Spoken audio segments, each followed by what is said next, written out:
من أغرب القصص اللي سمعتها في زلزال تركيا، في وسط المباني المهدودة والناس اللي بتحفر، في ست جت تستغيث وتطلب منهم ان هم يوقفوا الحفر لان ولادها ورا الحيطة دي. يعني حددت مكان وقالت ان ولادها في المكان ده بالظبط، وان هم يوقفوا الحفر ويطلعوا ولادها من المكان ده.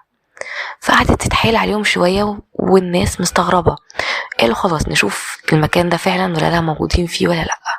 وفعلا شافوا المكان ده، لقوا ان ولادها موجودين في المكان ده بالظبط زي ما هي حددته.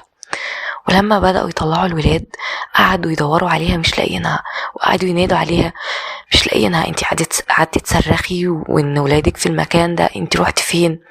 فلما ولادها طلعوهم وبدأوا يفوقوا وبيتكلموا معاهم، ولد كده عنده 13 سنة بيقولوا له امك كانت موجودة هنا، فاحنا بندور عليها عشان تيجي تاخدكوا تستلمكوا.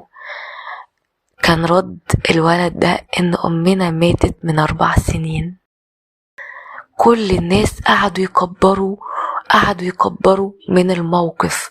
امال مين الست اللي طلعت لنا ديت فجأة واختفت فجأة؟